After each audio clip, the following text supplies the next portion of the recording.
Well, hey there. You've stumbled upon the intersection of internet quandaries and psychological insight. Welcome to Veritas Views on AITA, where the quirks of the internet meet the expertise of Veritas Psychology Partners. Thanks for joining us. I'm your host, Michael MacBride, and I'm joined by our dynamic duo of psychologists. Hi, I'm Dr. Gayle MacBride, and with me today is, and really most days, is my partner, Dr. Daniel Kessler, whose intellect is matched only by his wit.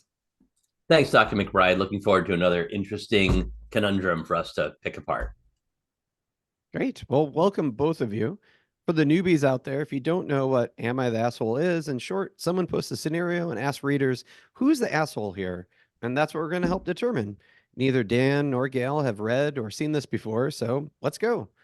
Today's prompt is, am I the asshole for making my daughter choose a different restaurant for her birthday meal other than the one she really wanted? Probably. You know, this is hard. As a parent, sometimes kids pick really crappy choices. I know. It's like, no, I'm not eating there. You have like any choice. Okay, we should probably hear what the choice actually was before we start weighing in. But sure, but judging books by its cover, which is not something we would ever do in our therapy offices. Never. We want to hear the full story. So I do love the knee-jerk reactions, though. It's always kind of funny to see what you guys immediately think. Well, but that it is something we struggle with in therapy as well. I mean, someone comes in and they start with something, and you're like, wait, I've got to hear the full story. I need to really hear them through, and I think that's a really useful thing to practice. So we're practicing it here. Yes. Oh, good. I like that. Is that good? Go ahead, Michael. Yes. Please tell us. Excellent. The story. I'll give you the rest. Okay, so this is what it says. I guess the poster is 39-year-old female. Her daughter just recently had her 17th birthday. Her husband, who's 42, male, it says for whatever reason, and I told her to pick out a restaurant that she would like to take her to for her birthday. She chose a seafood restaurant that we'd never been to before. In looking over the menu, I saw that the vast majority of the dishes contain shellfish. There were a few fish entrees, as well as some surf and turf, but there were only a couple non-seafood dishes. Our son, 15, is deathly allergic to shellfish. He can't stand fish. There were only a couple dishes that he could actually eat. I didn't want to take him there because I knew that he really wouldn't enjoy his meal, and I was worried about cross-contamination. I told my daughter that this restaurant wouldn't work and that she'd have to pick a different one. My son said that he would be fine just staying home and that we could use the money that we would have spent on his meal to order him a pizza instead. Oh, no. Although 15-year-old boys, he's like, aha, I found a reason to stay home this time. Yeah, that tracks. That does math out. Yeah, 15. I'm having been a 15-year-old boy once, like, eat a whole pizza and stay home alone might be better than going out to a nice restaurant. And yeah, okay. There's more to this, though, isn't there? There is, because then the husband also insists that since it's their daughter's birthday, that she should be able to choose the restaurant of her choice. And since the son would be fine staying home with pizza and video games, that's what they should do. Here's the thing, though. We can only afford to go out every so often as a family. When we splurge on a restaurant meal, I want both of our children there. I insisted, and my daughter chose a different place, and we had a nice meal as a family. But she is still a little salty that she didn't get her first choice of restaurants. Most people I've asked say I'm wrong, but again, we can only afford to go out every so often. Is it so wrong that I wanted to do it as a family? My daughter still had a nice birthday meal, but am I the asshole? You know, I think I start with, there's a lot of black and white language here. And, both of us really listen for that when our clients come in our office and start talking about these situations. And we are really in black and white land here. And I think I would really want to explore those shades of gray for this family. There's some really salient points that need to be taken into consideration. The son's deathly, deathly, I don't know what I want to say. What's that? Allergic. Yeah, definitely allergic, but I was trying to, anyway. And then, there's also financial constraints. And I'm really glad the poster put that in, because my knee-jerk reaction was take the daughter out, just the two of you, and then send the rest of the family to something that was more amenable for everybody. But clearly she said that's a constraint. And I, we really need to take that into consideration when talking with people about, what their options are, is considering financial resources. Yeah, I I mean, I really appreciate what you said there, because I don't think that we're like, this is not a black and white issue. I mean, and I'm a little irritated that kiddo's picking a seafood restaurant with a younger brother who's so deathly allergic. I'm not so divorced from my psychoanalytic training back in the day to wonder about the sibling stuff going on here. I mean, let's go to a seafood place so I struggle a little bit with that. I'm not going to call her an asshole, but I do, like, I got to wonder about some family dynamics here. And maybe I'm reading too much of it into it because that's what I do for a living, right? But like, sure. Geez, your little brother is could die if he catches the wrong whiff of food here. And it doesn't sound like the daughter flipped out, though. No, and she can't be surprised by this. It feels a little limit testing on the daughter's part. She's gonna put some bait out there to see, what's up, what gets some uptake here. And at 17, this is absolutely appropriate. From a developmental standpoint, we see, our teenagers from about 15 on, when they start leaving the home, to test those limits and really push us as parents. And we're really annoyed, and we want to say things like teenagers are absolute jerks, but the reality is teenagers aren't jerks. And I tell this to my clients all the time, is really they're going through a phase of life where they are trying to become their own people, and they're trying to separate. And that sort of jerkiness serves a purpose, which is to get some emotional distance from the parents so that they can leave the home where they've hopefully been nurtured and cared for all of these years and do something that's really hard. I understand why she's maybe testing this limit, psychoanalytic training aside. But it's such a push-pull for teenagers, Oh, yeah. They need their parents. They don't want to need their parents. They get annoyed by their parents, but they still want their parents' support and caring. They want to get away from them and still want to have them there. It's a really difficult time. And it totally doesn't surprise me that she picked a restaurant that maybe she knew was going to be problematic for the family. Yeah. Well, or even just really special, if she's got a brother with this allergy, they don't go and get seafood. She may have been explicitly told, like, don't order seafood and have it come to the table. Your brother could have a reaction. And so 17 can feel really special. I'm on the cusp of being 18. I really want to go somewhere that feels adult. And, even just exercising that kind of bone, if you will, is it maybe why she's choosing this. We certainly don't know. Totally. And as far as, the moms wanting to set some limitations, we do birthday dinners in my family, and we don't necessarily allow any choice for anything because there may be places that some family members so like, I mean, if mom's an asshole, then I guess I am too. Mm-hmm. Because I've certainly said no to rejected a restaurant and said, you know what, there's nothing there that this family member can eat or was willing to eat. And given that, it's just not like, let's do this as a family. And I think there's an opportunity here to do some teaching around, teenagers can be very egocentric, very focused on self. Mm-hmm. And here's an opportunity to do some teaching around, when you're getting together with a group of people, being aware of the dietary needs of each member of the group is important, even if it's a special day for you. Yes. Oh, absolutely. And it is a birthday celebration. And so you don't want to say, well, you're uninvited because you can't eat here. And as much as that 15-year-old may have really genuinely enjoyed staying home, it's his sister's birthday. And it sounds like it's the family tradition and expectation, like you and I both share with our families. You're coming along. This is not a pizza night where you get to, play on your devices and consume pizza and run around the house, risky business style. So I really believe that this is, again, we're out of the black and white, but into the teachable moment here. Mm-hmm. Like, you are going to, throughout your life, be getting together with people for special occasions. How do you choose food for the company lunch? How do you choose food for a get together for a kid's birthday party? How do you choose How do you choose a venue for whatever? And how do you pay attention to the needs of everyone you're inviting, Yes. within reason?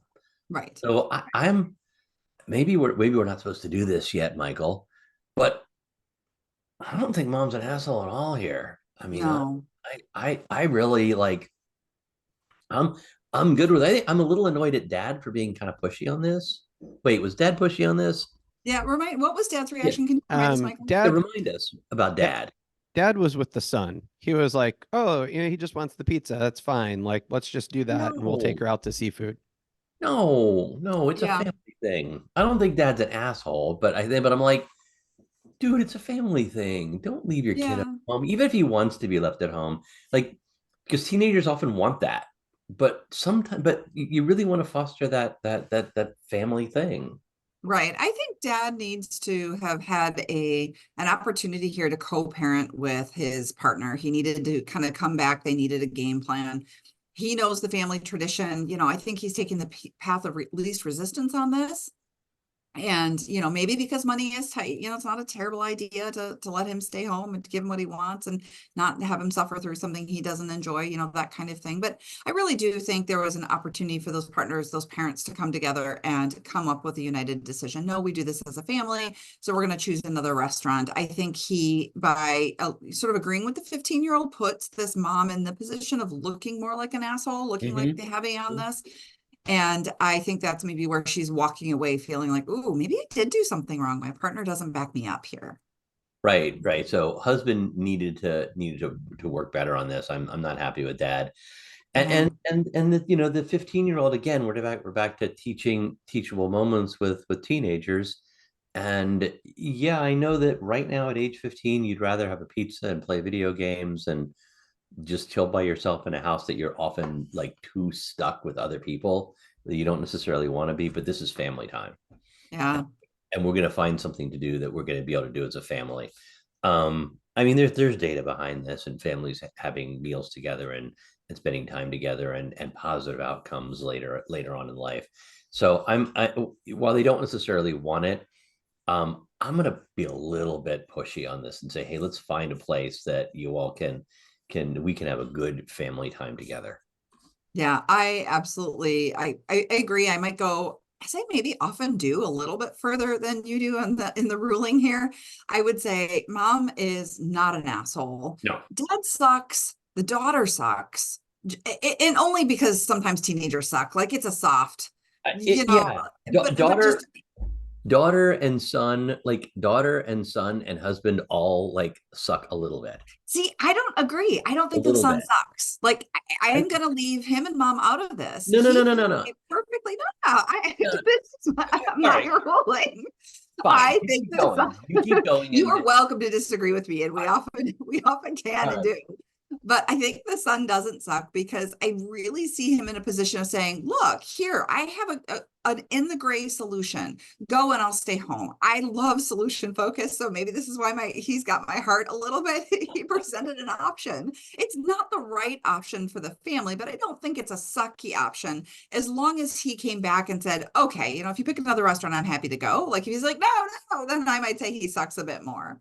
It's weird because this is so open to interpretation. Yeah. It could be that this, like, I think the son sucks a little bit here comes from but not in a bad, like in the way that all teenagers often do. Like, sure.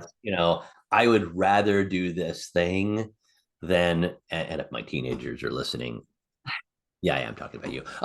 So I mean, I love my teenagers; they're wonderful, but they push back, and I did too as a teenager. This is normal. And I guess what we don't know here, and I think we're interpreting the teenager's behavior differently. You're seeing this as solution focused. He's trying to like find a way for everyone to be happy. I'm seeing this as a bit of teenage boy pushback. I get to do what I want this way, and a bit more self-centered. I don't know which one of us is right. Right. It would be interesting. The mom might give us a bit of a flavor of that. Right. It kind of underscores the need to like really listen, because if the son's doing how I'm interpreting his behavior to be, then we need to push back on him. If the son's interpreting your behavior, we need that's great, son. and let's do this as a family. But we don't know. And that's just right. And there may be an opportunity to teach the son. I talk to my kids a lot about using your voice, right? Don't just let a situation roll over you. If you have a position or a need, make that known. You don't have to be pushy with it, but you do need to be assertive. And here's how you're assertive in life. And maybe the son needs a little bit of that permission. Now, if I got into my dynamic training, I might look at the position of the son here and why he's not voicing his needs and what role that he plays in the family. No, I mean, I guess we can continue down this path of misinterpreting, reinterpreting the son's behavior. Maybe he's not, oh, this isn't, I could be like, oh, this is her special day, and I'll do this. Like, he may be in a really tough place with this. Yeah. I'm willing to stay home and have a pizza. You all go have fun. Like that. I'm the one with the terrible seafood allergy. I'm bringing everybody down. Yeah, I could see this as some negativity towards self, in which case now we're going to react totally differently to the son. Now I'm going to be like, no, you're important. You're valued. We really want you there. We're going to find some place to do this. Like, we don't know what's driving the son's behavior. And that's going to be, we're going to have to dig out. If we were working with this family, we have to dig out whether this is teenage dickishness, whether this is solution focused, or whether this is son of a negative sense of self driving behavior, or something else entirely. Underscores, excuse me, I'm sorry. No, go ahead. I was just going to say, it underscores why we don't give advice, really hardcore advice, because we don't know those elements, and the people coming into our offices know these ins and outs, and we get a brief snapshot in a few moments, just like here, to react, put some ideas on the table, and let someone make the best decision based on all of the information that they know. But what I would really want to do sitting down with mom in my office would be like, what are all the possibilities for your son's choices here? Like, to explore all these possibilities and see if we can't tease out the best reaction possible. Yeah. Well, so maybe we don't have enough info here for the son, but we've passed judgment on the other members of the family. We'll pass judgment on them. Yes. Unlike both of you, the internet was very decisive. They knew all of the things, so they had no problem. People on the internet often know all of the things. Everyone on the internet knows exactly what to do. No, this is the problem. They totally jumped on the mom. It was decisively, you are the asshole. This is the daughter's special day. Especially if you can only afford to go out sometimes, you need to spend the money in the way the daughter wants. The son, offers a nice alternative. They did not think about the possibility that he was being self-serving, and this was, an opportunistic, like, ooh, I can get pizza and stay home. That was not on the radar at all. And everybody really piled on the mom. Like, everybody else in this situation is very reasonable. The father, the son, the daughter asked for what she wanted. You put it up as you can choose any restaurant, and then you shit all over it. Now the outliers were everybody sucks here. So those were your two possibilities. Well, the reality is, the host and I have two children, and once a year they have birthdays, and they sometimes ask for things that I don't want to give them. I, as a parent, am not obligated to give them everything that they want. And so sometimes as parents, we make choices. Sometimes those land well, sometimes they don't, quite frankly, but that's the nature of kids. Just because the daughter wants to go to a particular restaurant as her sort of celebration or gift doesn't mean that's what you give her. You've given her an opportunity to choose, but it's not sort of that blank check. What if she chose a really high-end restaurant that the family really couldn't afford even for the one outing? I'm thinking of a particular restaurant in town that is seafood based, but is pretty high dollar. And I don't think this family is going to probably be visiting that seafood restaurant.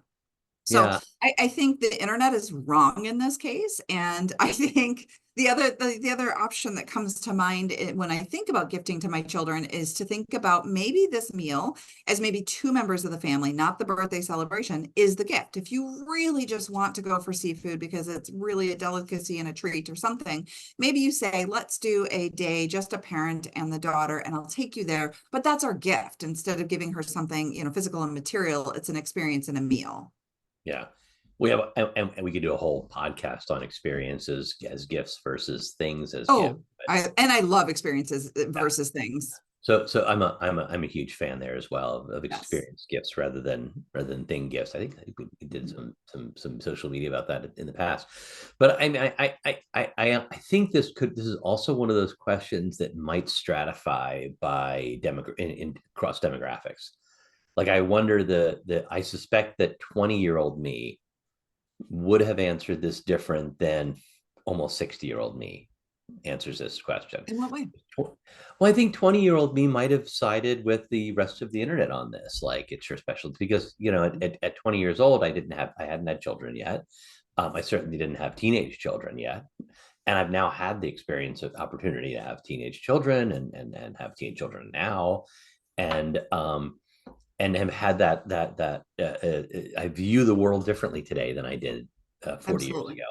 And I could really see it demographically this breaking out where I wonder, I may ask my 18-year-old about this one later today and see what he thinks about it. But I suspect that this could, and maybe I'm wrong, but I do wonder how much this might break down.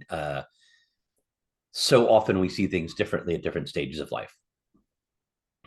Yeah, no, that's a really good point. And I don't know what the average age of readers are of this particular forum. So maybe that's what we're getting reflected back here. Or maybe we're wrong.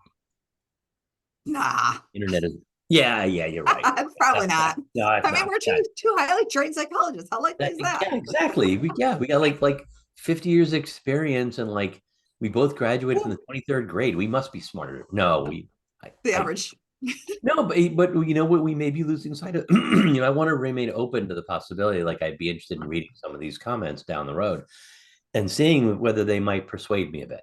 Yeah. I think it's really important to pause and take the opportunity to potentially be persuaded. I don't know that I would be persuaded on this one, but I'm willing to be open to the possibility that I'm wrong. I mean, fair. Well, fair. Here to get it right, not be right. And this is a great opportunity to say our webpage now has a contact us form on there as well. You can certainly let us know. Let us know what you think. Where do you weigh in on this Kessler issue? God, and you're idiots. You know, and what did we miss? So yeah, absolutely. Let us know that kind of stuff. Would love to hear that. Yeah. I will add, it was hilarious how many of the comments quoted the original post saying, all the people I've asked said that I'm wrong. And they quoted that and they're like, that's because you're the asshole. Poor mother was probably reaching out looking for, warm and welcoming arms and just reassurance. And she just got beat down. You know what? I'm gonna spin this one a little bit too. Like, isn't it great that mom has friends and people in her life are willing to push back on her? Yes. Well, like so many people. You want to do that? Tell their friends. Go on.